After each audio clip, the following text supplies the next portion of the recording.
भनेपछि आज 28 जुलाई 2021 तदनुसार 13 श्रावण 2078 बुधबार आज हामी माथिल्लो कोठाबाट हेर्नेछौँ।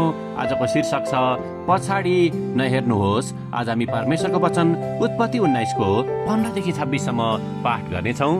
उज्यालो हुन लाग्दा ती दूतहरूले लोतलाई यसो भनेर आतुरी लाए, उठ, तिम्री स्वास्नी र यहाँ भएका तिम्रा 2 छोरीहरूलाई लिएर गइहाल, नत्र त यस सहरले पाउने सजायमा तिमी पनि भस्म हुनेछौ। जब तिनले आलटाल गरिरहे तब ती मानिसहरूले तिनकी स्वास्नीका र 2 छोरीहरूका हात समातेर सहर बाहिर ल्याए, किनभने परमप्रभुको दया तिनीहरूमाथि थियो। लोत सोहरमा पुग्दा सूर्य उदाइसकेको थियो। तब परमप्रभुले सदोम र गमोरामाथि आकाशबाट आगो र गन्धक वर्षाउनु भयो।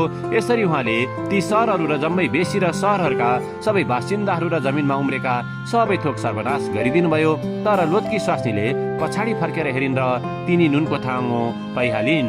आमेन। उत्पत्ति 19 को 26 लाई लेखिका यहाँ जोड दिनुहुन्छ, तर लोतकी पत्नीले पछाडि फर्केर हेरिन् र तिनी नुनको थाम पाइहालिन्। आमेन। लेखिका आफ्नो अनुभव र विचारलाई यहाँ यसरी प्रस्तुत गर्नुहुन्छ। मेरो बुबाले पहिलो पटक लोतको श्रीमतीको बारेमा कथा पाठ गर्नुभएको क्षणलाई आज पनि म सम्झना गर्दछु। त्यति बेला सानी बालिका भएको नाताले लोतको श्रीमतीले किन पछाडि फर्केर हेरिन् भनेर मैले बुझ्न सकेकी थिएन। सायद उनलाई म पछाडि फर्केर नहेर भनी चर्को आवाजमा भन्न सक्ने थिएँ कि, तर उनले फर्केर हेरिन् र उनको जीवनको अन्त्य त्यही नै भयो। आज एउटा वयस्क दृष्टिकोणबाट उनले किन पछाडि फर्केर हेरिन् भनी म बुझ्न सक्दछु, किनकि उनले आफ्नो प्रिय कुराहरूलाई त्यागिरहेकी थिइन्। सायद उनका आफन्त प्रियजनहरू, उनको प्रिय घर र सहरलाई उनले छाड्न परेको अवस्था त्यहाँ थियो। मेरो जीवनमा पनि धेरै पटक मैले आफ्ना वासस्थानहरू पटक पटक परिवर्तन गर्दा ममा त्यही किसिमको दुःख परेको आवाज मैले पाएको छु। जब हामी कुनै नयाँ प्रदेशमा सर्दथ्यौँ, परिवारजनभन्दा टाढा, त्यो समय मेरो निम्ति निकै कष्टकर हुने गर्दथ्यो।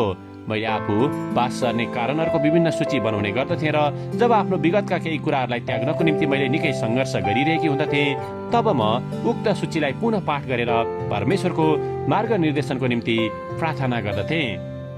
जीवनमा जब परमेश्वरले अब अघि बढ्ने बेला भयो भनेर हामीलाई भन्नुहुँदछ, तब हामीले उहाँमाथि भरोसा राख्नुपर्ने हुँदछ। हाम्रो उक्त अघि बढाइ त्यति नै गाह्रो हुन पुग्दछ जति बेला हामीले आफ्नो विगतलाई पछाडि फर्केर हेर्दछौँ।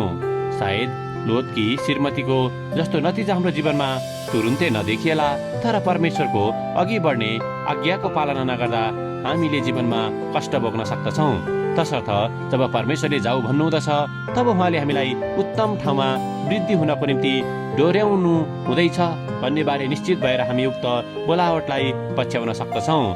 आमेन। आजको विचार, परमेश्वरद्वारा म जीवनमा निश्चित भएर अघि बढ्न सक्दछु। प्रार्थना।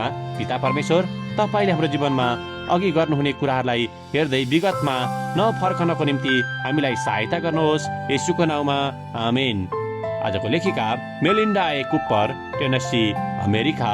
आजको प्रार्थनाको विषय नयाँ सहरमा बसाई सही रहेका विश्वासीहरूको निम्ति।